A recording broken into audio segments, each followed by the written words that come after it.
हो जाएगी, क्या आपको आपके घर में छोड़ेंगे? अरे बोलिए, छोड़ेंगे? सरेआम इस बात को मेरे से कहता है एक व्यक्ति, कहता है आप कितना भी जोर लगा दो तुम्हारे मंसूबे कभी सफल नहीं हो सकते। मैंने कहा क्यों नहीं होगा? कहता है हिंदू तो मर चुका है, हिंदू जैसा मूर्ख धरती पर कोई प्राणी नहीं है। अरे मैंने कहा बता दो सही कारण क्या है? कहता है हिंदू एक बच्चा पैदा करके उसको सरकारी नौकर बनाना चाहता है, हम 15 बच्चा पैदा करके सरकार ही अपनी बनाना चाहते हैं। जब सरकार हमारी बनेगी तो तुम्हारे बच्चे नौकरी करेंगे, उनके बच्चे नौकरी करेंगे। सबसे बड़ा संकट हमारे सामने आने वाला है। हमारे पास एक बच्चा, और ध्यान देना उस एक बच्चे को सभी आप अपने घर में रखना चाहते हैं। अरे भाई सीमाओं पर कौन भेजेगा अपने बच्चों को? मुझे बताओ।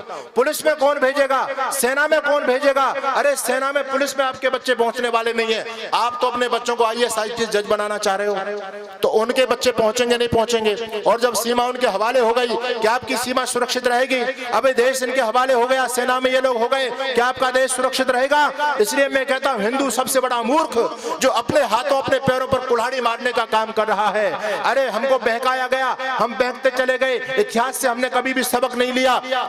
हमारे यहाँ पहले बड़ा परिवार होता था, लेकिन हमको बहकाया गया छोटा परिवार सुखी परिवार। मैं कहता हूं छोटा परिवार दुखी परिवार, बड़ा परिवार सुखी परिवार। अरे पहले कितने बड़े बड़े परिवार होते थे, बताओ, लोग सुखी रहते थे या नहीं रहते थे? अब जब से हम इस मूर्खतापूर्ण नारों पर हम लोगों ने अमन कर लिया, उन लोगों ने कभी नहीं विचारा, हमको मूर्ख बनाया गया और नारा दिया गया 2 या 3 बच्चे घर में लगे अच्छे, ये नारा हमको दिया गया। हमने नारे को स्वीकार कर लिया, उन लोगों ने नारों को स्वीकार नहीं किया।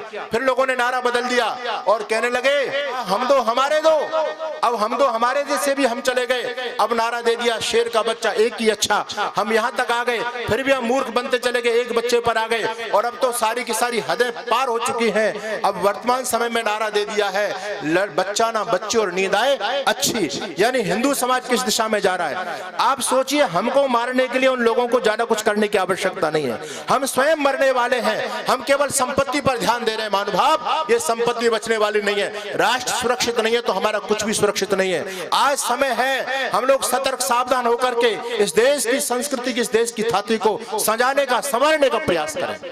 अभी मैंने केवल दुश्मन की बात की है, मैं चारों तरफ से इन पर नजर बनाए वो मैं देख रहा हूं कितना भयंकर षड्यंत्र चल रहा है। एक शक्ति और है, वो इनसे भी घातक खतरनाक है। ये तो तलवार लेकर के भिड़ते हैं, वो लोग अंदर अंदर काम करते हैं जिनको बोलते हैं क्रिश्चियनिटी, ईसाईयत। आपको जानकारी होनी चाहिए, जैसे इस्लाम के बड़े बड़े सेंटर हैं, लाखों जमातें इस देश में काम कर रही हैं, लाखों मदरसे इस देश में काम करते हैं, उसी प्रकार से लाखों फादर इस देश में काम कर रहे हैं। एशिया का सबसे बड़ा चर्च पंजाब की धरती जालंधर जो गुरुओं की भूमि थी होती थी कभी, उस धरती पर एशिया का सबसे बड़ा चर्च बन रहा है। अरे मुझे बताओ, इस्लाम का सबसे बड़ा एशिया का सेंटर आपके देश में, क्रिश्चियनिटी का एशिया का सबसे बड़ा सेंटर आपके देश में, जहां से इनके प्रचारक तैयार होंगे लाखों की संख्या में, और जहां से आपके प्रचारक तैयार होते हैं, वो गुरुकुल आपके देश में कितने बचे मुझे बताइए? गुरुकुल सारे हमारे समाप्त हो गए, और समाप्त हम लोगों ने अपने आप किए हैं। मैं कहना चाहता हूं आप सुधर जाओ, आपको आज ठोस निर्णय करने पड़ेंगे।